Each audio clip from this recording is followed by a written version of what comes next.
Vocês estão ouvindo Outras Mamas com Thaís Goldcorn e Bárbara Miranda, e esse é o episódio 111, Não Monogamia e Afetos Insurgentes, com Anita Bertelli e Ana Paula Fernandes.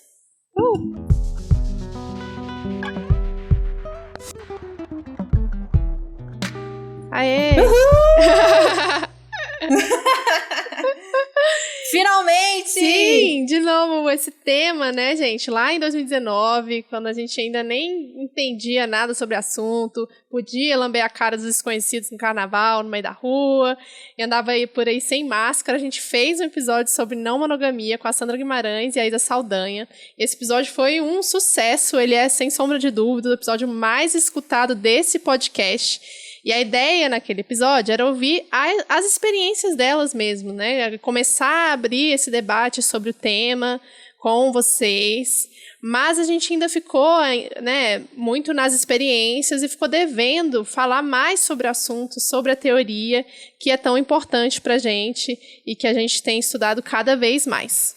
Pois é, de lá pra cá eu já era fascinada pelo tema, já estudava bastante, só que ele passou a ser, de repente, meu tema favorito, ler tudo sobre, estudar, conheci muita gente, comecei a acompanhar muita gente massa, outras nem tanto, que falam sobre o assunto, e o mais importante, eu passei a viver na prática. Eu acho que lá naquela época eu já flertava com isso, já tentava de alguma maneira, mas estava naquela, sabe, começo de veganismo, mas é muito difícil, acho que não vai dar, eu vou desistir, batendo cabeça, não que ainda não bata, sigo batendo cabeça, mas nesse tempo aí muita coisa aconteceu, e hoje isso é uma coisa que somou a minha luta, meu posicionamento político, então tá junto para as alternativas de mundo que eu quero construir.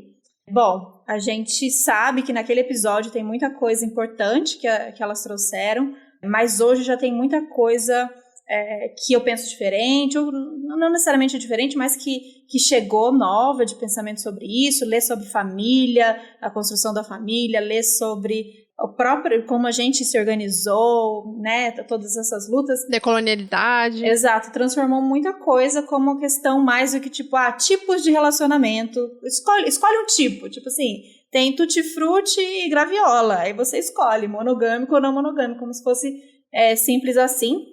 E sobre como fosse esse tipo de acordo, dessa escolha. Você escolhe um tipo ou outro e os dois lados vão ter dificuldades, os dois lados vão ter problemas, ou um lado é terrível, o outro lado é perfeito, e não é sobre isso, e a gente vai falar mais um pouquinho mais pra frente. Para ajudar a gente convidou hoje a Anita e a Ana, do Afetos Insurgentes, um projeto sobre não monogamia e anarquia relacional. Então, muito bem-vindas. Bem-vindas. Vou pedir para vocês se apresentarem e falar um pouquinho do projeto. A gente conheceu nessa nossa busca por várias páginas massas que tem aí falando sobre o tema. A gente conheceu o projeto e ficamos muito animada com tudo que a gente leu ali, as ideias bateram. E eu ficava nessa angústia de quem convidar, né? Porque às vezes lia uma coisa e falava, massa, mas eu quero ler coisas que tenham a ver com outras mamas e com que a gente acredita, com as lutas que a gente traz aqui. E acho que tem tudo a ver, estou animada com o que a gente vai conversar aqui. Vou pedir para vocês se apresentarem, então, e contar do Afetos Insurgentes pra gente. Bom, deixa eu ver, não sei exatamente o que eu vou falar para me apresentar. Bom, eu sou a Anita, sou vegana também, feminista.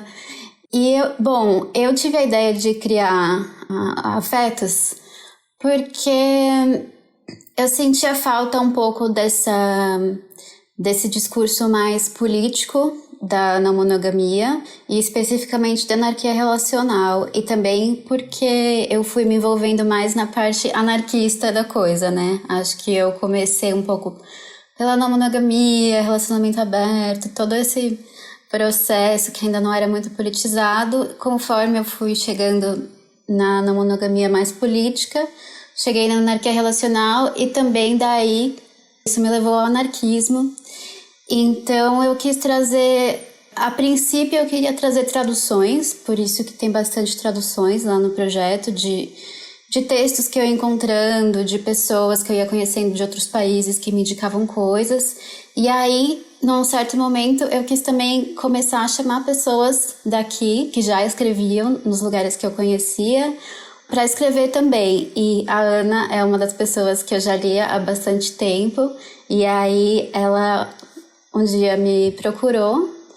E também o André, que eu conheci num outro grupo, também chamei ele também já escreveu uns textos bem bacanas. Então, é bem por aí. Legal.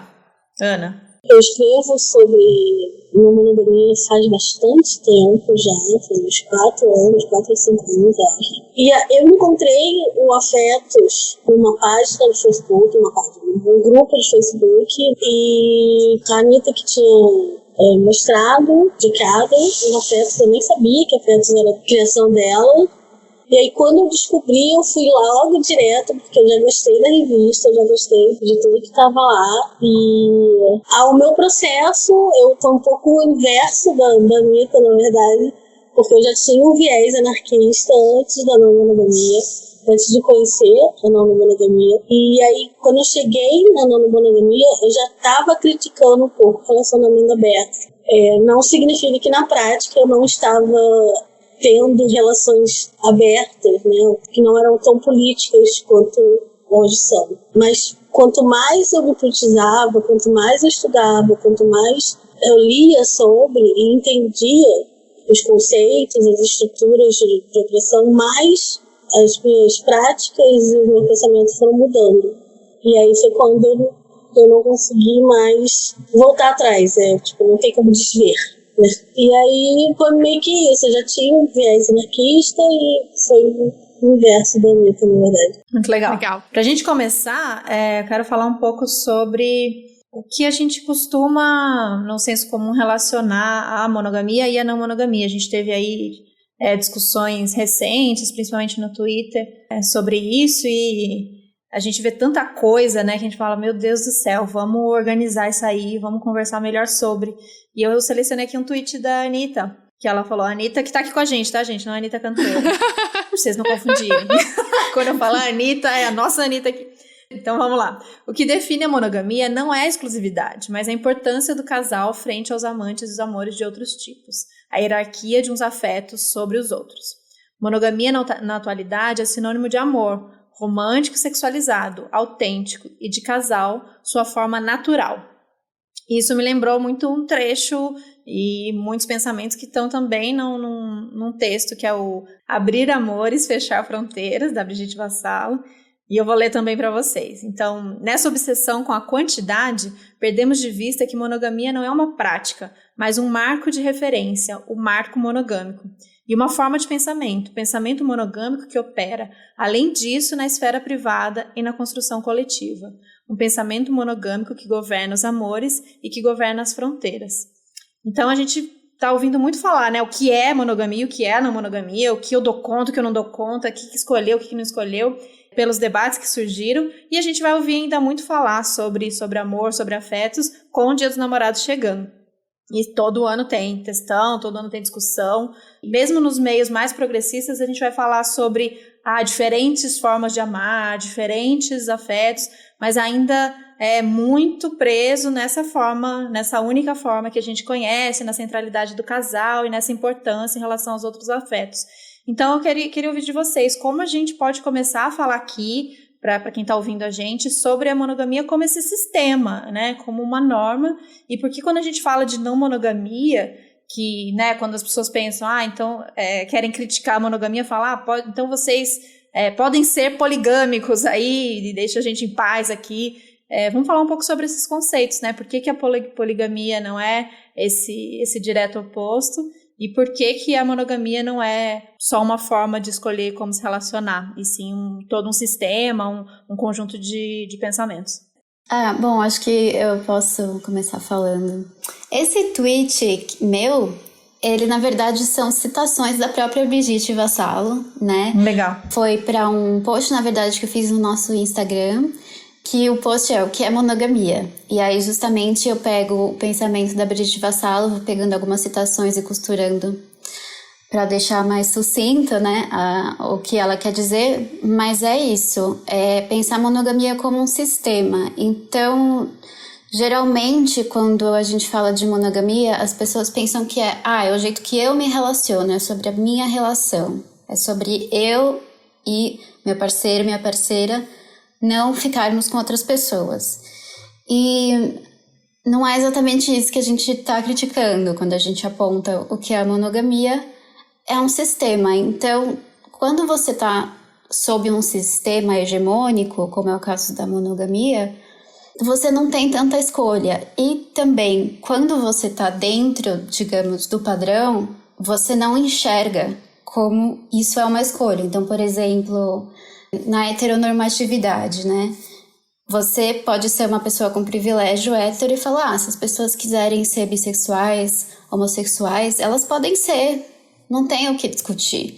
Só que você está falando isso de uma posição de privilégio, então você não está vendo como as pessoas que não estão nessa normatividade estão tendo bastante dificuldade. Então, isso é para um começo, assim, para olhar, assim, e ver que não é só uma questão de, cada pessoa pode escolher, né, o seu tipo de relação. Se pudesse, a gente não estava tendo essa discussão, porque, na verdade, tem um sistema aí que está normatizando tudo isso.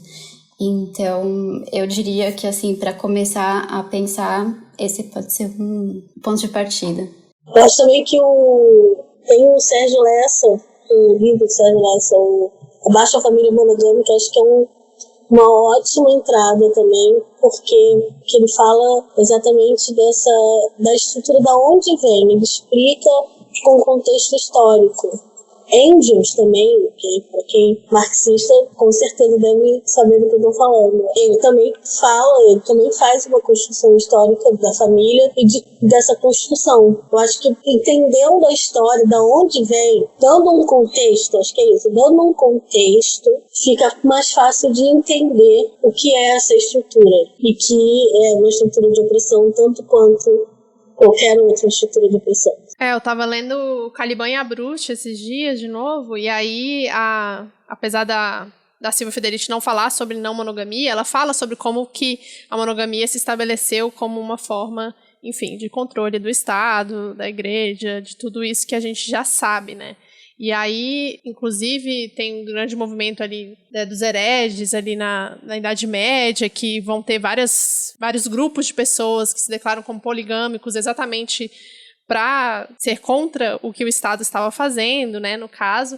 E aí seria legal se vocês pudessem explicar pra gente, né, o que é, quais são os conceitos de não monogamia, de poligamia, da anarquia relacional, mais especificamente, assim, e qual a diferença disso para um relacionamento aberto, como se o combinado entre um casal fosse o que valesse, né? Então, se um casal combina, tipo, não, a gente tem um relacionamento aberto, já é não monogamia ou não é, sabe? Essas questões que eu acho que sempre as pessoas ficam em dúvida quando começam a se deparar com a teoria. Anitta, eu adoro as explicações da Anitta. Eu já ia falar, não, sempre sou eu que começo, pode ir. Não, mas tudo bem, vamos lá. Então, os conceitos. Bom, então, assim, uma coisa que eu, pelo menos, vou citar muito sempre a Brigitte Vassalo, porque realmente é muito importante o trabalho dela. Então, a partir do momento que a gente entende a monogamia não como a exclusividade sexual ou sexoafetiva, e sim como todo um sistema, quando você escolhe a não monogamia, você está resistindo, né, a esse sistema e você está criando formas alternativas, né? Você está vivendo outros modos de vida, porque a monogamia, ela impõe um modo de vida. E qual é? E aí a gente pensa na hierarquia. A gente tem um casal no topo da hierarquia, ou uma família nuclear, porque pode ter o filho, tá? Os filhos. E aí embaixo você tem a família estendida, que seria tios, primos. E abaixo você tem as amizades, ou seja, já tá ali terceiro lugar.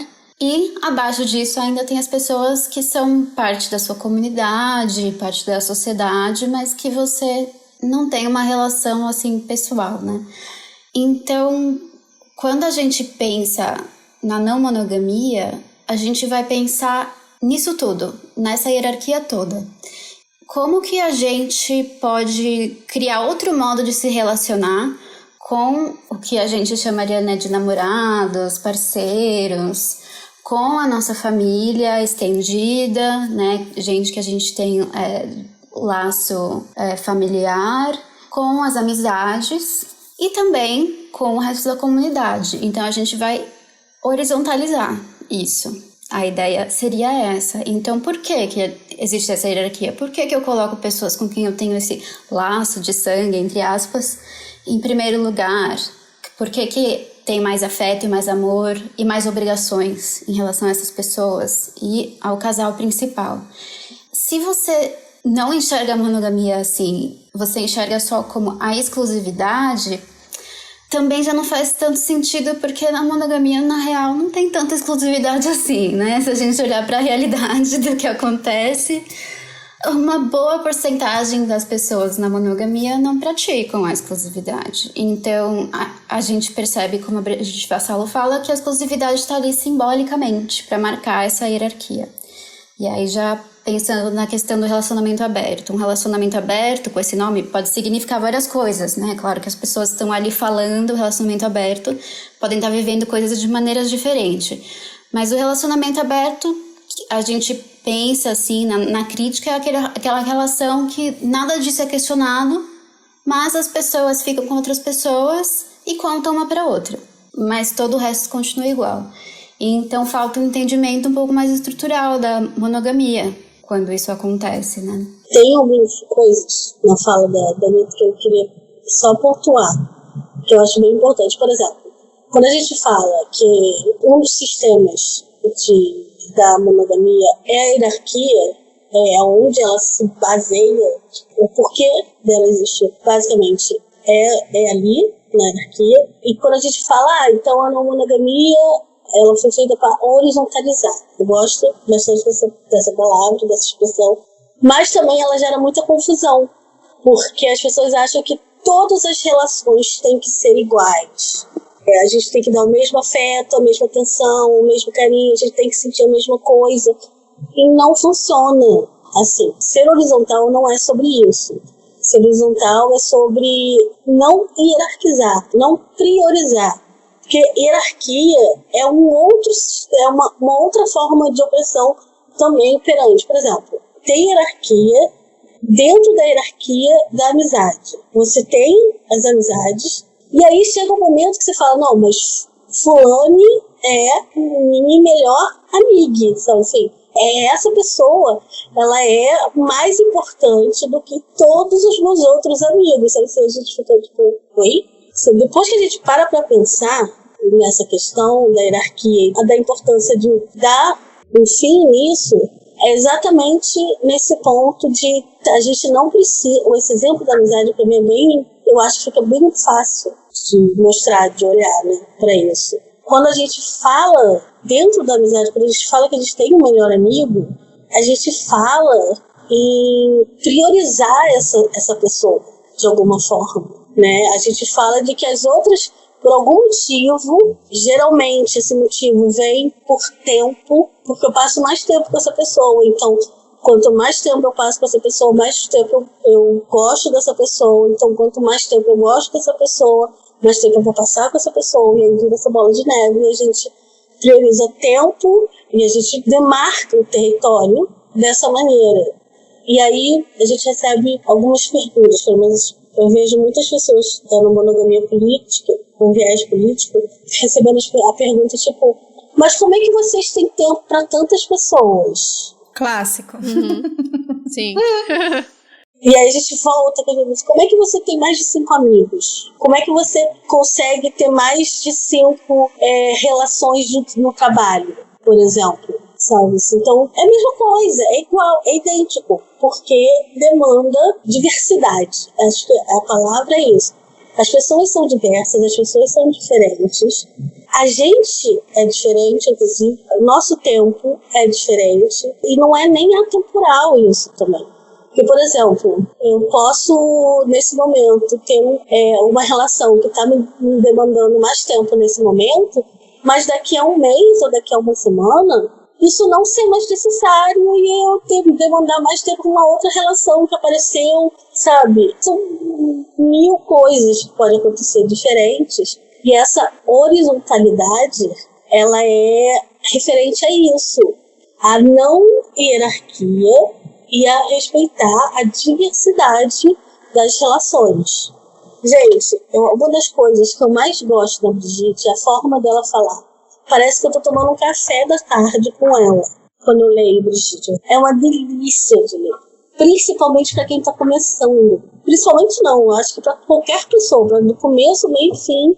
Mas assim, sério, a Brigitte, a forma como ela expressa o pensamento dela, explica as estruturas, é maravilhosa, sabe? Assim, porque é muito fácil de entender, é muito tranquilo, não é uma leitura difícil.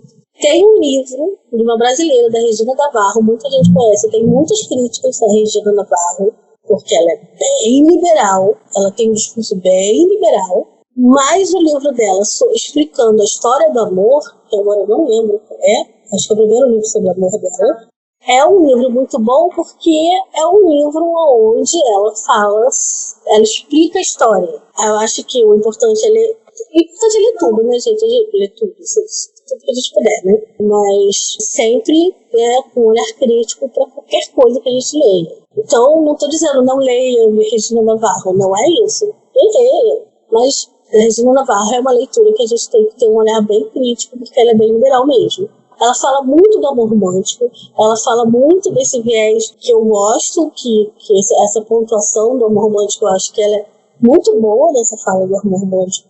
Mas quando ela vai falar de relações, parece que ela se esquece de que na monogamia não é sobre quantidade. E aí ela se embanana toda, porque toda vez que eu escuto ela falar sobre relações, eu fico muito confusa. Sabe assim, porque ela parece que esqueceu que monogamia não é sobre quantidade de pessoas que a gente se relaciona. É muito massa falar sobre essas referências e a gente vai juntar tudo isso e colocar lá no Medium para vocês acompanharem. Tem várias leituras, apesar de a gente não ter tantos livros assim em português, tem algumas coisas que a gente vai indicar e vai colocar lá no Medium, mas aproveitando essa declaração de amor, a Brigitte Vassalo, a Editora Elefante vai lançar nos próximos meses aí. É um livro muito importante, para quem não conhece a Brigitte Vassalo, é essa escritora espanhola, e ela já tem, quem consegue ler em espanhol, o livro já existe, que é o Pensamento não sei falar, monógamo, não sei onde é o acento, terror poliamoroso, e aí ele vai sair aqui em português como Desafio Poliamoroso, por uma nova política dos afetos, pela Editora Elefante. Então a gente fica de olho que com certeza vai ser um livro muito, muito gostoso de ler, e é isso, me sinto da mesma maneira que a Ana falou, é uma leitura que é uma conversa mesmo, e tendo o livro físico, vai ser daqueles livros que você vai grifar inteiro e colocar coraçãozinho, falar, é isso, caralho, porra, porque ninguém falou. Você fala, puta, é tão simples, né? Cada página é um insight, assim. Exato. Então, fica aí essa indicação. E sobre a Regina Navarro, para quem não está ligando o nome à pessoa, é a autora sexóloga, não sei se ela é sexóloga, mas ela participava do programa da Fernanda Lima, Amor e Sexo. Lembra aquela senhora que estava lá sempre falando? Acho massa, porque ela está nos lugares, né, falando sobre coisas que ninguém fala naqueles espaços. E eu amo a piada de que ela é muito fiel ao editorial dela, porque assim, o Brasil tá torando, tá tudo acontecendo, o Twitter bombando com outras coisas, e ela tá lá, porque é o amor romântico. Maravilhosa. O que você acha disso? Fofa, querida. Mas é isso, toda leitura, a gente lê com as críticas, né? Inclusive, o primeiro livro que eu li mesmo, que foi o Ética do Amor Livre, mesma coisa, tem muita coisa ali que, nossa, caramba, é verdade, se aplica, não se aplica, mas tem que ter um olhar crítico da onde vem e o que está contextualizando, porque às vezes não se aplica. A gente vê, nesse caso, livro de escritoras norte-americanas, muitas vezes, né, gente branca falando sobre um amor que nem cabe no que você vai estar lendo ali, ou que não considera outros espaços, outras relações, outras vivências. Então, ler sempre como tudo, né, gente, com esse olhar crítico, mas acho muito importante a gente se pegar a essas leituras, especialmente nesse trabalho histórico do surgimento da família monogâmica, porque a gente, de novo, é mais uma coisa que a gente volta a falar sempre nesse podcast, como coisas que parece que são naturais, que sempre estiveram aí e que sempre foi assim, e que vocês estão inventando de mudar uma coisa que sempre foi assim, né? Ou que sempre funcionou e a gente dá uma grande gargalhada porque não funcionou e continua não funcionando. Depende para quem que a gente está falando que funciona, né? Para manter a estrutura capitalista, massa, funciona muito bem. E é por isso que a gente vai criticar, é por isso que a gente vai lá, como que surgiu essa família. Enquanto as meninas estavam falando, surgiu tanta coisa aqui também, mas sobre essa questão das amizades, muito legal que a Ana trouxe, é muito importante a gente falar sobre as amizades. Tem um texto maravilhoso, vocês devem ter lido, se não leu, vai atrás, da Mari Bastos, querida, beijão pra Mari, que é o que a não monogamia tem a ver com as amizades. Que eu não sei se vocês viram, isso viralizou no Instagram, com uma fotinha da Thelma e Luiz, e esse texto é assim uma preciosidade, uma coisa linda, porque a gente pouco valoriza, né? Apesar disso, né? Amigo, meus amigos, mas essa relação, ela tá num outro lugar, a partir do momento que começou um relacionamento afetivo sexual. Então, sei lá, você tem seus amigos que você convive há 20 anos, aí você conheceu uma pessoa há 20 minutos e você se apaixonou e você transou, de repente essa relação, ela é mais importante. Essa coisa do melhor amigo, eu dou muita risada, porque eu sempre usei, né, todo mundo, essa coisa de apresentar a pessoa como melhor amigo, só que eu amava muito vários amigos meus. Então, de repente eu apresentar, essa aqui é a minha melhor amiga, aí outra, essa aqui que é a minha melhor amiga, que eu te falei, aí outra. Todas eram melhores amigas. E por que a gente tem que, né, colocar nesse lugar? Como a Ana disse, as relações não vão ser iguais e não precisa ter a mesma, não vai ter a mesma dedicação ou tipo de coisa que você faz. Tem amizade que é aquela amizade que você vai conversar sobre coisas profundas. Tem uma amizade que é uma coisa mais de um carinho, de uma coisa mais física, de um contato. Assim como todas as relações, né? Por que de primeira a gente conhece alguém, a gente já tem que logo encaixar isso numa categoria, né? Não, esse aqui eu vou transar e aí vai ser um tipo de relação. Não, gostei, mas não sei o que vai ser, então não é só amigo, é apenas amigo, como se fosse menos, né? Uma coisa importante também é descentralizar o sexo nas relações, que isso faz uma diferença. Então a gente para de organizar as afetividades baseada em quem a gente transa ou não. Principalmente as pessoas presente, né? A gente consegue com um pouco mais de facilidade. Mas a partir do momento que a gente consegue elaborar melhor essa estrutura das hierarquias, para não centralizar isso no sexo, facilita também, porque aí facilita e também gera um pouco de confusão, principalmente no começo, porque você fica, então qual é a diferença entre amizade e um namorado, por exemplo, ou um afeto que eu tenho muito tempo e que eu transo só de vez em quando, questões que, inclusive, eu ainda não faço, na verdade eu acho que eu deixei pra lá. Essa linha de aonde começa e onde termina a amizade, o que é amizade, o que não é, a partir do sexo ou não. Posso me relacionar com a pessoa e posso não transar com ela amorosamente e também não transar com ela. Enfim, são milhões de formas de se relacionar, e principalmente quando a gente tira o sexo do centro, a gente acaba organizando mentalmente melhor essas hierarquias. Então eu tirei o sexo, deixa eu ver, então por que eu estou hierarquizando esse afeto aqui, se o sexo não é o centro? Não, então peraí, sabe? Questões aí para reflexão mesmo, sexo, de cada pessoa. Muito legal. Ou você coloca o sexo em tudo e transa com seus amigos, gostoso demais também. Ou não, né? Porque é isso, tem a questão das pessoas que são, né, assexuais. Então é bem interessante pensar dessa forma. Você pode fazer igual eu, né? Que só transa depois que já conhece a pessoa há muito tempo, já é amigo, aí você inclui o sexo depois. Isso, transar com amigo, transar com amigo. Eu sou e demi, né, que dá para ser as duas coisas ao mesmo tempo. Apesar que a demissexualidade, ela faz parte da sexualidade, mas... E aí, eu também tenho essa questão de... Eu só consigo transar... só me sinto confortável, não é que eu só consigo. Só me sinto confortável de transar com a pessoa depois que eu tenho intimidade, não é nem que eu conheça, depois que eu tenho intimidade com aquela pessoa. E olha como é que são as coisas. Há 5, 6 anos atrás, intimidade primeiro sexo. Hoje não é mais. Então eu só posso transar, olha como é diferente, né? Como muda tudo. Hoje eu só consigo transar depois que eu tiver intimidade com a pessoa. Então muda tudo. Eu diria que eu tenho um pouco o oposto, sabe? Pra mim, sexo é socialização. E aí pode ser uma maneira divertida de conhecer as pessoas, e pode ser que o primeiro sentimento seja porque, não sei, talvez por eu ser, acho que eu sou o outro oposto, assim, é um sentimento, uma vontade que vem muito rápido, muitas vezes, de olhar a pessoa e já querer pegar, né, e tal. Então, pra mim, às vezes é o começo de uma amizade, né, assim, né, conhecer a pessoa, trocar não só, né, coisas sexuais, mas assim, fazer parte de uma relação, porque o sexo, ele tem uma coisa muito lúdica também, né, a gente tem bastante a coisa passional e afetiva romântica, mas ele também é muito lúdico, então é uma maneira, eu acho, divertida, né, de conhecer as pessoas, tudo isso, exato. Exatamente, e não significa que isso tem que virar um casamento, até porque eu sou eu sou contra, mas assim...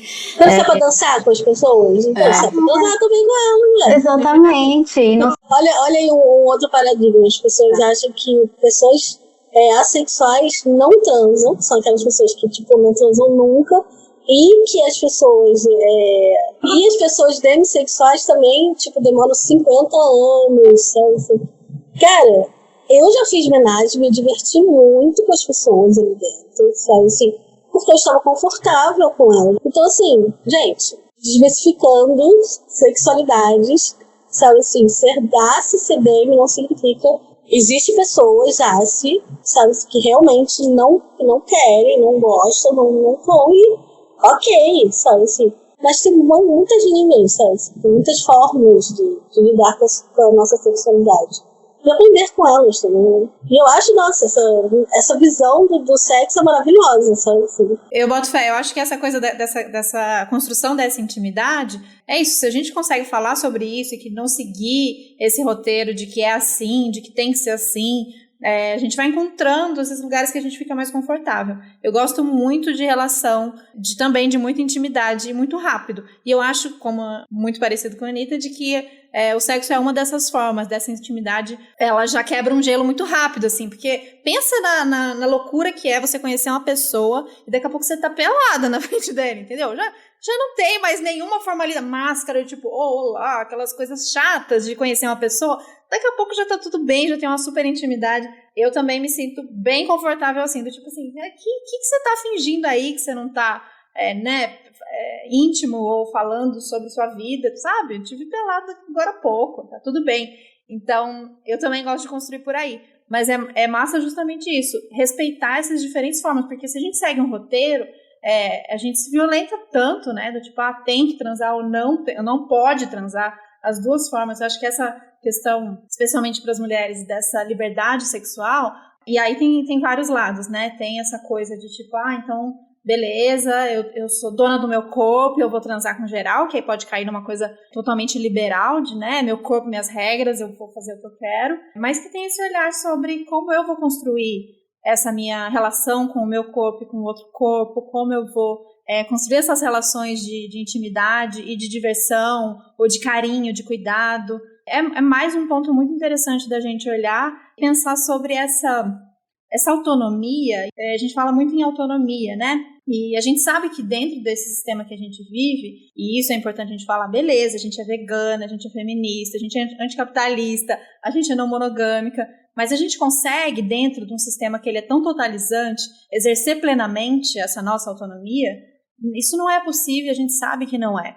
A gente luta para que essas alternativas sejam possíveis, mas também tem muita gente que acredita que a partir do momento que você se declara ou começa a viver, enfim, seja como você for falar sobre essas definições, você magicamente cai num mundo maravilhoso em que tudo acontece, você se relaciona maravilhosamente bem com todo mundo, e aí você, né, uma coisa mágica. E as coisas não são assim, existe muita dificuldade, óbvio, o mundo continua sendo monogâmico e o mundo continua sendo hétero, binário e tudo isso, e muita coisa vai ser enfrentada, especialmente de que corpos a gente está falando, né? Quais corpos conseguem exercer um pouco mais essa liberdade sexual e quais dificuldades que a gente vai encontrar. Então, existe a luta, né? Existe essas tentativas, essas coisas que a gente não negocia, mas não existe uma liberdade plena, uma autonomia plena, porque isso é o que a gente vai a construir, né? Tá esse espaço aí em branco pra gente construir. Posso fazer uma conexão com o que a gente estava falando da amizade? Essa questão da liberdade, a gente tem um texto lá na revista, na Afetos, que se chama A Amizade é uma Raiz da Liberdade. É um texto muito, muito bonito. E a anarquia relacional, ela começou como um questionamento, né? Por que que as amizades ficam em segundo plano as relações afetivas sexuais? Então, acho que quando as pessoas entram na anarquia relacional, elas não imediatamente ligam essa chave. Por que que a amizade é tão importante? E, na verdade, eu cheguei ao ponto, né? Hoje em dia, eu chamo todas as minhas relações de amizades, né? Interpessoais. Eu não coloco um nome diferente, porque para mim é tudo amizade. Isso é uma maneira de elevar a amizade. E a amizade, ela é por natureza mais coletiva, ela tem um pouco mais de liberdade, né? Um pouco mais de autonomia. Não tem, quando a gente pensa em namoro, a gente já tem uma ideia diferente na cabeça. Quando a gente pensa em amizade, a gente já tá meio treinada para isso, né? Como é que é a liberdade, a espontaneidade, se tá tudo bem ou não, ficar mais distante, você pode conversar com a pessoa. E a amizade, ela tem essa construção de rede, essa construção coletiva, e isso traz uma ideia, esse texto traz essa ideia, né, de que a liberdade, ela é construída coletivamente. Então, você ter liberdade não é você ser um indivíduo que pode fazer o que você quiser e você consolidar a sua individualidade em que você não tem nada a ver com ninguém, né, responsabilidade nenhuma, faz o que quiser, nenhum impedimento. É um pensamento contrário, de que a liberdade, ela é construída quando você tem um coletivo de pessoas em relação de apoio mútuo, né? Então você tem pessoas que estão aí se apoiando, e é essa raiz que torna as pessoas mais livres. Então é uma ideia diferente da ideia liberal de que é você estar livre de vínculos, você ser livre. Não, é uma liberdade que vem através dos vínculos coletivos. E o casal, né, essa forma casal, ela costuma ser diferente, porque ela isola as duas pessoas dessa comunidade. E não é só pelo sexo, é também por tudo, né? Vocês vão morar só vocês dois juntos, vocês têm coisas que vocês só fazem juntos, eventos que são para casal, e até a Brigitte fala, né? É tudo construído. Então, quando você vai ver um apartamento, é construído para um casal com filho. O carro é construído para um casal com filho. Então, você vai ver arquitetura, design, leis, convenções, né, do tipo, vai ter um evento, traga o seu plus one, né, traga o seu mais um, ou seja, você vai ter o seu par. E aí tem uma outra pessoa que a gente não falou ainda, que é muito legal, que é a Coral Herrera Gomes. Ela é uma espanhola também. Na Espanha tem muita gente produzindo sobre isso. O doutorado dela foi a história do amor romântico. É muito interessante de ver o que ela fala. E ela vai falar: o casal, a família nuclear, é o número máximo que o individualismo capitalista permite. Então, tá bom, com uma pessoa só não dá para reproduzir, não dá para formar família, não dá para reproduzir trabalhador. Então, tudo bem, a gente permite duas, é o máximo. Então, o casal é só uma extensão do individualismo, pensando nele como unidade social. Então, quando você tira o casal desse lugar central e passa a se relacionar em rede, você vai ter as duas coisas. Você vai ter o apoio e você vai ter a liberdade, que são coisas que a gente é meio que treinado para acreditar que não pode ter as duas coisas ao mesmo tempo. A gente é condicionado a pensar, ou você é livre ou você tem vínculos. Se você é livre, você tem que pagar o preço de estar sozinho, de se ferrar sozinho. E, na verdade, o pensamento é o contrário, né? E isso é um pensamento que vem do anarquismo, né? A liberdade da outra pessoa expande a minha liberdade ao infinito. Essa é uma frase do Bakunin. Então, quanto mais livres forem as outras pessoas, mais livre você é também. É uma relação coletiva. E por isso que esse pensamento de amizade, de rede, na não monogamia pensada politicamente, na anarquia relacional, ela é tão importante. Você vê todo mundo como... E não só ver, né? Você construir, as pessoas envolvidas construírem essa relação de apoio mútuo coletivo e estarem lá umas para as outras, sabe? E não privatizar o cuidado, né? Ah, tal pessoa tá no hospital, o namorado dela tá lá, o pai, a mãe dela tá lá no hospital, ou tal pessoa tá doente. Ah, provavelmente o parceiro dela tá lá e você nem pensa em ir lá e cuidar daquela pessoa, porque você já supõe que vai ter uma família e um parceiro que vão estar lá cuidando daquela pessoa. Então você também tem que se responsabilizar pelas suas amizades, né? Pelas pessoas que você não chama de parceiro, de namorado, de marido, de esposa, de parceiro e companheiro. Pelos cuidados coletivos, né? Que é o mundo que a gente quer construir, afinal de contas, né? A gente quer construir um mundo diferente, anticapitalista, em que as pessoas realmente têm autonomia e cuidam umas das outras sem depender de um Estado, de alguém que controla todo o dinheiro, que tem todo o dinheiro, alguém que tem todo o poder político, alguma classe de pessoas, né? E isso tá entre a gente. Então, é por isso que para mim tá muito ligado à questão política, à questão anarquista, né? Da gente já construir o mundo que a gente quer, né? Não tá separado. A gente está fazendo isso para que depois... Não, a gente já está construindo esse mundo, né? Então, acho que na monogamia tem que ser assim também, né? Então, assim, a gente pensar... mas um dia vai acabar o capitalismo e a gente vai poder ser não monogâmico. Mas eu acho que enquanto a gente for monogâmico, não vai acabar o capitalismo. Então, assim, tem que ir fazendo tudo junto, né? Então, esse pensamento percorre bastante, assim, a não monogamia pensada politicamente. Interessante, Ana. Eu li um texto do Não Monogamia em Foco, que ele fala que o sentido da vida é coletivo, por isso a não monogamia política tem a ver com coletividade, com a possibilidade de construções de relações múltiplas sem hierarquias, como vocês falaram, amor. Relações autônomas que tenham equidade. Essas relações, no entanto, não se resumem às afetivos sexuais. Essas relações múltiplas englobam todas que passam a fazer parte da criação de uma rede de apoio e afeto. E eu achei bem interessante, cita também a sexualidade, né, a romanticidade, que também tem pessoas não mono, então mostra que é independente da quantidade de relações afetivos sexuais que as pessoas têm, mas pensando nessa diversidade de corpos, sexualidade, essa é uma pergunta que eu me faço constantemente, né, observando o quanto que a gente está se individualizando cada vez mais, assim, tipo, a gente está com uma rede gigantesca na internet, tendo contato cada vez com mais pessoas, inclusive tendo mais relações, mas no campo individual a gente está colocando sempre a nossa individualidade acima de tudo, né? Então, se distanciando de pessoas que pensam um pouco diferente da gente, tendo o nosso espaço cada vez mais privado, tendo nossa... meio que criando eu sinto que as pessoas estão criando um cercadinho em volta da vida delas, né? E repetindo isso, que é uma coisa do capitalismo, do neoliberalismo, não é uma coisa que vem que está muito intrínseco na gente. A gente pegou essa coisa da individualidade da família, né? E está levando para o indivíduo a uma pessoa única. E como lutar contra isso, sabe? Isso me dá um pouco de agonia, assim.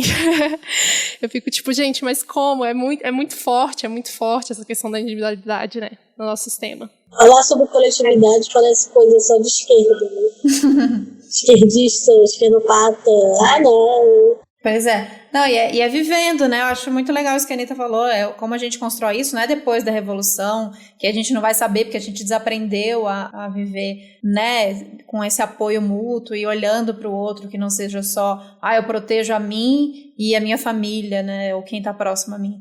Então, muita coisa a gente desaprendeu, a gente nunca aprendeu, e se a gente for esperar aplicar isso depois, a gente tem que aplicar agora, assim como a gente fala que o veganismo é agora, e todas as mudanças que a gente aplicou na nossa vida vivendo hoje, apesar de tudo, apesar de tudo contra, experimentando, vivendo, testando, e não é que vai ser tudo simples, né, como eu falei, um monte de dificuldade, um monte de questões, e eu sempre falo muito com a Isa, né, sobre ela meu desabafo sobre as relações, sobre os afetos. A gente falou assim, nossa, a gente fala tanto em se relacionar e tal, que de repente a gente se depara com tantas dificuldades, com tantas tretas, que não é fácil se relacionar, ainda mais se a gente está viciado mesmo numa relação não monogâmica, a Brigitte fala isso também, sobre a gente fazer várias, ao invés de uma relação monogâmica, várias mini relações que reproduzem aquilo que a gente aprendeu, como o amor romântico, de cobrança, de medo de perder. Então a gente, beleza, agora eu me relaciono com mais, se fosse, né, sobre quantidade, me relaciono com mais pessoas, e você aplica todos aqueles medos e as apostas sobre o outro, ou sobre tudo que coloca. E a gente fala também sobre relacionamentos que não héteros, por exemplo, que a gente pode reproduzir essas mesmas coisas se a gente, né, não está atento a quebrar com tudo isso. Então, a gente falando agora sobre orgulho LGBT, falar sobre casamento, né, falar sobre exclusividade, falar sobre meu mozão e sou bem casada e mais ninguém, ele manda em mim, todos esses clichês que a gente costuma ouvir, é uma tensão diária a tentar construir de uma maneira diferente, né? A testar isso nas amizades, esse cuidado muito massa, né? A gente tá todo mundo agora à distância, esse cuidado que você pode exercer sobre um amigo seu à distância, perguntando se tá tudo bem, mandando um carinho, mandando uma comida, cuidado também das pessoas que estão doentes, é uma coisa de exercer mesmo, né? Na prática que a gente vai mudar como a gente se relaciona com as pessoas. Eu lembrei que eu realmente acho bem importante que a Anitta falou sobre relacionamento aberto, relacionamento aberto são aquelas pessoas que saem com outras pessoas e falam abertamente sobre isso. Só que eu queria pontuar também que a característica não é só essa, porque relacionamento aberto também tem... Não sei se vocês já ouviram falar da expressão don't ask, don't tell. Não pergunte que não fale. Se vocês forem buscar sobre essa expressão, inclusive, ela é super homofóbica, ela foi criada pelo Exército para não falarem sobre homens homossexuais dentro do Exército. Então, homens do Exército, eles sabiam, não lembro se eram do Exército, eram militares, que falavam, tipo assim, sabiam que tinham homossexuais ali dentro, mas que acho que não tell. Tipo, não me pergunte que eu não falo. Foi uma campanha do Exército Americano como um todo mesmo. Foi do Exército, né? Foi do Exército. Então, e isso é uma opressão. E relacionamento aberto tem muito dessas regras, né? Desse acordo, né? A gente sai com outras pessoas, mas eu não vou estar no mesmo local que você vai estar com a pessoa. Eu não posso saber quem é essa pessoa. Eu não posso saber nada, sabe? Se não me fale. Não fale com a pessoa enquanto estiver perto de mim, sabe? Assim, a gente brinca, né? Tipo, tirou a monogamia, ficando só a monogamia, sabe? Assim, é basicamente isso, sabe? E uma outra coisa também que eu acho que me veio à cabeça, né, a gente conversando aqui, é sobre entender do que se baseia as estruturas de opressão. E aí eu só falo de todas. Por que a monogamia é uma estrutura de opressão? E aí eu acho que é importante a gente lembrar o que é uma estrutura de opressão. Uma estrutura de opressão, ela é basicamente uma hierarquia de alguma coisa. Machismo é a hierarquia de gênero, é onde homens cis são prioridade. Toda a sociedade vai se basear nisso, vai se organizar para que homens cis tenham prioridades. Por que o racismo ele é uma estrutura de opressão? Porque pessoas brancas são prioridade. E aí toda a sociedade se organiza para que pessoas brancas tenham prioridade. E toda a sociedade se organiza para aniquilar pessoas negras. Enfim, eu acho que o importante dessa ideia, para entender o porquê que a monogamia ela é uma estrutura de opressão, a gente está basicamente falando que se ela hierarquiza não só os afetos, mas toda uma estrutura de relações, por exemplo, no trabalho, pessoas com relacionamento, em qualquer trabalho, na maioria, não vou dizer todos, etc., na maioria esmagadora dos trabalhos, as pessoas que são casadas, elas têm prioridades. Por exemplo, policiais.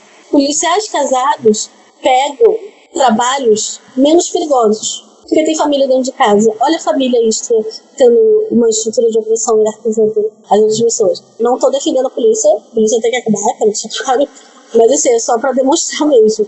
Policiais solteiros que não são casados, que não têm família, não precisa nem ser solteiro, mas que não tem família, que não tem filhos, que não tem esposo, mulher em casa, ele vai receber trabalhos mais violentos, para lidar mais com a violência. Isso é o que acontece. Então, eu acho que para a gente pensar sobre, porque tem muita questão, quando a gente começa a falar, monogamia mata, não sei o que, aí teve todo esse auê mês passado, 2 semanas atrás, e quando a gente fala, é uma estrutura que mata, para entender que a monogamia é uma estrutura de opressão, a gente tem que pensar na hierarquia e de como ela funciona com todas as relações. Trabalho, amizade, colegas, família, quem não tem família, como é que funciona, quem não tem parente, enfim. Acho que facilita para se refletir sobre o porquê que a monogamia é sim uma estrutura de opressão. Sim, total. Essa coisa do trabalho, a questão do plano de saúde, né? Quem tem direito ao plano de saúde estendido do companheiro, a questão dos bens. A gente ouve muito falar histórias, né? De que alguém que morreu e tinha, sei lá, um apezinho, e aí, né? Se essa pessoa não tinha um afeto, mas que não era um amigo, uma pessoa que ficou até o final da vida e tal, mas era um amigo. Era só um amigo. Então, o Estado ele não vai considerar isso, são relações que não são válidas. As relações que elas são válidas e que elas são apoiadas são essas dentro dessa estrutura da família. Muito massa você ter trazido isso. A Anitta ia falar alguma coisa? Não, eu ia completar isso mesmo, que é pensar como a monogamia ela é uma estrutura de opressão por exclusão, né? Então, quem não faz parte, tanto a família quanto a monogamia. Então, você vê as pessoas que estão fora. E assim, pensando, né, ali na ligação com o capitalismo, com a propriedade privada, é isso, né? Quem que tem direito a essa propriedade? Então, é para deixar mais concentrado possível a propriedade privada, os recursos materiais mais concentrados possível. Então a gente vê isso, por exemplo, também, né, nos direitos, plano de saúde. Olha só, nem era para existir plano de saúde, né, para começar. Para começar que nem era. Aí, se você tem esse direito, você só pode compartilhar com uma pessoa e com um dependente, ou seja, já não existe a possibilidade de coletivizar. Herança, né, que também é outra coisa que não deveria existir, né? Não deveria precisar existir, porque, né, enfim, propriedade privada não deveria existir. Mas herança, você tem que ter um laço familiar, um laço de família nuclear, monogâmico e tal. E por que precisa ser monogâmico? Bom, a gente vê que tem pessoas que não são monogâmicas, que têm a guarda de filhos ameaçada, né? Tem direitos ameaçados e tudo mais. Então, assim, precisa garantir que é monogâmico. Mesmo quando a pessoa tenta se encaixar ali formalmente, né? Ter os documentos e tudo mais, aquilo é ameaçado pelo Estado, né? Então, a gente vê como ela tá ligada com o capitalismo e com o Estado muito fortemente, para privatizar tudo. Então, é uma maneira do cuidado também, né? O cuidado é privatizado. Então, a gente tem uma sociedade em que ninguém cuida de ninguém. Então, quem tá fora da monogamia, quem tá fora da família? Muitas vezes as pessoas LGBT estão fora, né, da família, porque elas são expulsas, elas são deserdadas, elas são... E aí, tem o movimento LGBT, ou tinha, né? Acho que ainda tem também uma questão de criar uma comunidade que se apoia, né? E hoje em dia está tendo como está se ganhando direitos de casamento, por exemplo, que claro, tem que existir, porque se tem direito, tem que todo mundo ter direito. Agora, não deveria nem existir casamento, né? Porque por que você tem que se encaixar numa estrutura machista, heteronormativa, individualista, racista, colonial, para você ter direitos básicos, né? Assim, então... é muito perigoso ir entrando nessa lógica, ou do tipo, na monogamia, então a gente tem que lutar por um casamento coletivo, né, para 3 pessoas poderem se casar. Claro, não sou contra esse direito, mas assim, é aí que a gente quer chegar? Não é aí que a gente quer chegar, né? Isso pode ser uma questão pontual, assim, né? Mas como que a gente vai tentando sempre se encaixar? A gente faz algo diferente, vai tentando se encaixar no modelo e tentar expandir ele um pouco. Então, um casal homossexual é família que nem a gente. Eles são casados bonitinhos, família margarina, vão adotar um filhinho e vão ter uma família. Sempre assim, as pessoas LGBT que ganham visibilidade é porque elas se encaixam na ideia hétero, patriarcal, machista, branca, que já tá ali, né? A gente não pode cair nisso de achar que a nossa luta é pra gente se encaixar num sistema que exclui, né? É pra gente acabar com esse sistema. Não tem como ouvir isso e não trazer aqui Amanda Palha, maravilhosa, e vou trazer então o texto A Travesti que Virou Mãe e a Família que Deveria Acabar. E aí a gente conta por que a gente quer destruir a família. Esse texto sensível, como sempre, forte, maravilhoso. Ela traz muito isso, né? Tipo, é uma família trans, mas olha, vão ter filhinha, são direitinho, né? E não é isso que ela quer, assim, tive minha filha linda, maravilhosa, continuo querendo destruir a família. E não é encaixar, né? Eu tava nessa fala, que é um vídeo também, lá no evento da Boitempo, que teve, quando a gente se encontrava pessoalmente, e eu tava lá na plateia, eu também. Não, é um momento histórico. Você sabe que você tá vivendo um momento histórico quando você tá presente, assim, que foi uma coisa tão forte aquela fala dela, e o pastor Henrique Vieira tava dividindo a mesa, e eu amei, que era assim, não, destruir a família. Daí ele falava, o pastor Henrique Vieira é muito bacana, muito legal, mas ele tentava segurar aquilo, tipo assim, não, transformar a família, ampliar o conceito de família. E ela, não, destruir a família. Perfeita.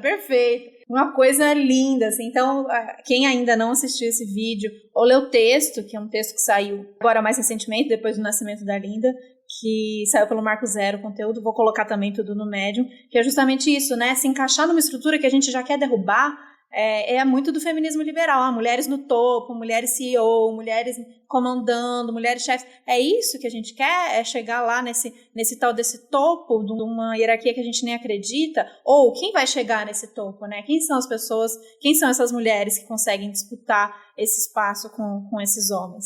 Então a gente quer que não tenha esse topo, a gente quer realmente destruir essas escadinhas, e essa escada é uma grande mentira e a gente quer, obviamente, derrubar ela. Eu vou trazer Geni Nunes também, para a gente falar também como tudo isso, como toda essa ideia dessa não monogamia se relaciona com falar em luta decolonial, né? Falar até em veganismo e antiespecismo, falar em ecologia e tal, porque ela vem trazer que é isso, essa ideia, né? Toda essa ideia de propriedade, inclusa aí a monogamia, se pauta no pressuposto da legitimidade. Então, aí ela vou abrir aspas aqui, não adianta querer tirar os sintomas ruins sem mexer na estrutura que os gera. É porque é meu que eu posso decidir o que fazer com esse objeto? Na luta anticolonial, entendemos que a terra é gente, os rios, mares, florestas são seres vivos. É uma das ideias mais absurdas já tidas, essa de que esses seres vivos seriam produtos, recursos. Gente não é produto, território não é mercadoria, nem território terra, nem o território corpo.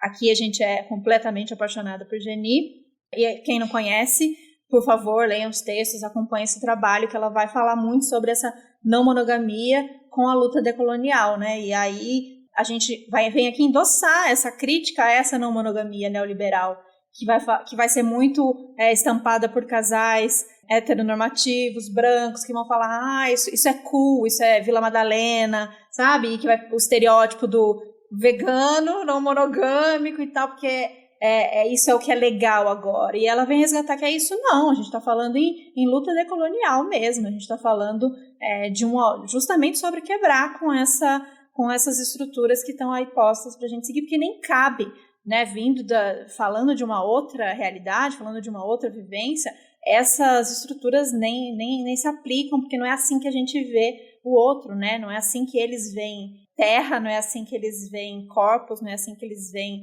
animais.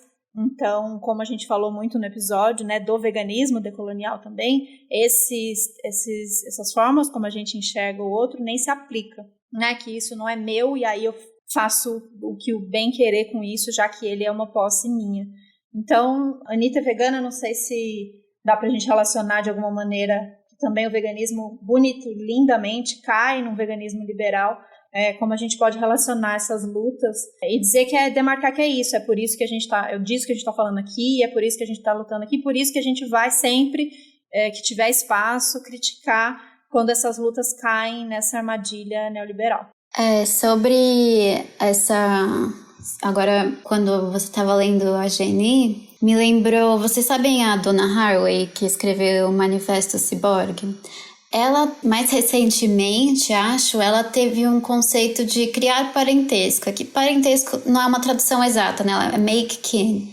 Kin não é exatamente parentesco, mas é uma relação, assim, de... uma ligação mesmo, né? Então, ela fala sobre criar relações de parentesco não só com seres humanos, né? Criar também com animais, com vegetais, com minerais e tudo mais, e criando essas relações de parentesco e saindo um pouco desse paradigma de que a gente só está ligado por sangue a quem é da nossa família, a quem é humano, né? A quem tem o mesmo sangue, a mesma raça, a mesma cor, a mesma cultura. Eu acho muito legal, porque é um outro jeito de pensar aquilo que eu estava falando da amizade, né? De criar raízes e pensar que todas as nossas relações a gente está criando essa ligação de igual para igual, né? Então a gente está fazendo uma associação com a pessoa, com o ser, com o mineral, né? E a gente viver nessa relação também, de novo, mais horizontal. Então, é um outro jeito de pensar a relação, né? Porque a gente já tem na cabeça essa questão da competição, que se eu não pegar, alguém vai tirar, né? Se eu não falar que é meu, alguém vai tirar. Mas isso é construído, né? A gente construiu uma sociedade assim, essa escassez, essa competição, ela é construída. Na verdade, se a gente pode construir um sistema, uma relação em que não precisa faltar para ninguém. Então a gente não vai pensar nisso, não vai pensar em tirar e pegar para mim e tem que consumir e tem que monopolizar e tudo mais, né? A gente pode sempre estar nessa relação de ir criando relações recíprocas. Então, quando você pensa não em dominar, em pegar, você pensa em criar relação, você já muda tanto com os seres humanos quanto com a terra, com vegetais, com minerais, né? Você pensa que você tá ali para, né, criando amizades, criando relações com tudo e todos, né? E todas. Isso é uma maneira bem, né, que já vem de outras culturas e que, né, claro, a Donna Haraway não criou isso, né? Ela se inspirou, né, claro, em coisas que já existem e que vieram, né, algumas civilizações brancas, europeias, colonizadoras e destruíram tudo para pegar tudo para si, né? E falar, então aqui nada de ninguém, que legal, então agora é meu. Então é basicamente isso que foi feito, né? Trazer de novo para essa possibilidade, lembrar que o que a gente tenha criado foi imposto com violência, para a gente também pensar como sair, né, desse pensamento dominador. Sim, eu li uma frase muito linda, mas agora eu não vou... tá aqui. Eu li hoje de manhã pro Vitor, fala sobre esse processo de colonização. É Lued, do Pepe Tela, que é um escritor angolano. Esse livro é incrível, mostra, enfim, né? Eu nunca tinha lido um livro angolano, assim. E no final do livro ele escreve: afinal, este país teve gente assim e nós nem sabíamos. Despojados que fomos da nossa história por séculos de obscurantismo, muitas vezes nos sonhando iguais aos outros, mas sempre temerosos da comparação. Nada igualava as tradições da Europa, a que tínhamos de ficar para sempre agradecidos porque das trevas nos tirou, quando afinal as trevas vinham de lá e nos escondiam de nós próprios, órfãos de passado, sem saber que também é glorioso, como essa música só feita de instrumentos locais. Tá falando sobre isso porque eles estavam criando um balé, né, baseado na história da Angola, e eu li isso e falei, nossa, é totalmente isso, né, um pensamento muito totalmente bom. Decolonial que tem que ser aplicado para tudo. A gente tem essa referência da Europa o tempo todo e não se questiona como que eram as coisas antes aqui, né, antes dos europeus chegarem. E uma curiosidade que eu estou trabalhando para uma empresa gringa, eu tive que fazer um vídeo falando sobre a sigla, né, do LGBTQ, enfim, a sigla todinha, e nos Estados Unidos tem dois S's ainda. E eu tipo, o que é isso? O que é Two-S, né?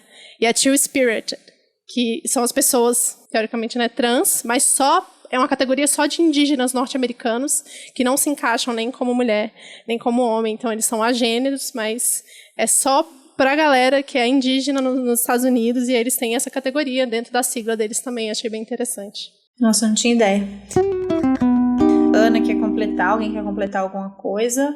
Se vocês quiserem trazer uma mensagem, indicar o Medium, indicar algum projeto que vocês estão curtindo acompanhar, fiquem à vontade, o espaço é de vocês. Eu vou, no Monofoco, que é uma das melhores conquistas brasileiras que a gente teve nesse último ano. Todo mundo tem que ler no Monofoco, tem que acompanhar. E seguir com o que a Tebilu falou, né? Tipo, busque conhecimento. Tem uma outra referência que a gente não falou aqui, mas que eu gosto muito, que é recente. Tem um espanhol chamado Juan Carlos Pérez Cortés, que ele escreveu um livro sobre anarquia relacional, contando tudo, assim. Ele pesquisou a história toda, como surgiu, onde surgiu, a ligação com o anarquismo, como isso se dá e tudo mais. Então, é um livro que ainda não tem no Brasil, é um pouco caro para importar, mas tem vários vídeos, inclusive ele tem uma série de vídeos no YouTube explicando cada coisinha, chama Anarquia Relacional, La Revolución desde los Vínculos. Então, quem quiser se aventurar no espanhol, eu achei super fácil de entender, dá pra colocar a legenda automática no YouTube. Ai, amei. A gente tá super estudando espanhol, isso é ótimo. Então, nossa, muito legal. E ele é super acessível também, se quiser mandar pergunta pra ele, assim, tudo sobre anarquia relacional. É uma boa referência.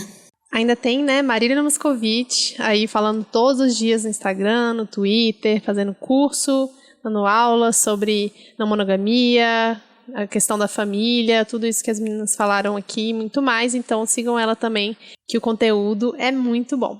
Muito obrigada. Eu vou terminar com uma frase da Brigitte Vassalo, já que a gente, né, aproveitou, esse episódio foi uma grande ode a Brigitte Vassalo. Agradecer muito, eu vou pedir para vocês que estão ouvindo acompanhar o projeto Afetos Insurgentes e acompanhar a produção de cada uma delas no Twitter. Eu vou colocar lá o @, mas se vocês quiserem falar, arrobinha, onde acompanha, onde não acompanha, onde vocês gostam de ser seguido, onde não, pode falar aí também. Sim, tem do projeto, @Afetos Insurgentes no Instagram, tem o Medium também, Afetos Insurgentes, e o meu Instagram pessoal é @veganita_, e o meu Twitter é @AnitaDash. O meu em qualquer lugar que você encontrar, se colocar Pigmeia Alice, Google, você vai encontrar muita coisa. É o meu nick há muitos anos. Então, em todos os lugares. No Instagram, que eu quase não uso, inclusive. Eu uso o Instagram muito pra repostar os tweets. Eu tô mais no Twitter, que é Pigmeia Alice, e Facebook, ninguém usa mais Facebook. Só pra entrar em outros aplicativos pra ter mais fácil de entrar, né? Alguns grupos também, né? E tem também indicar o André, né, que escreve com a gente lá na Afetos, André Luiz Vasconcelos, no Instagram também, segue ele, que também ele publica muitas coisas legais. Geni também, né, gente? Geni. Bom, a gente vai colocar todas essas indicações, a gente vai colocar o que foi falado nesse episódio e também o que não foi falado, que a gente costuma ler. Legal que tem uns drives de livro de texto no Monofoco, organizou ali uma biblioteca massa. Vou colocar o drive para vocês também, tem muita coisa, tem leitura, então quem quiser aprofundar, tem muito texto e muita leitura para fazer. Então vamos de Vassalo, vou ler aqui a frase. Romper a monogamia é principalmente dinamitar fronteiras e a própria ideia de que precisamos de fronteiras. Dinamitá-las com a consciência de que são um mero artefato de destruição, repressão, ódio e medo. É isso. Obrigada, gente. Obrigada pela participação. Obrigada. Até a semana que vem. Tchau. Obrigada. Beijo. Até semana que vem. Tchau, tchau. Valeu.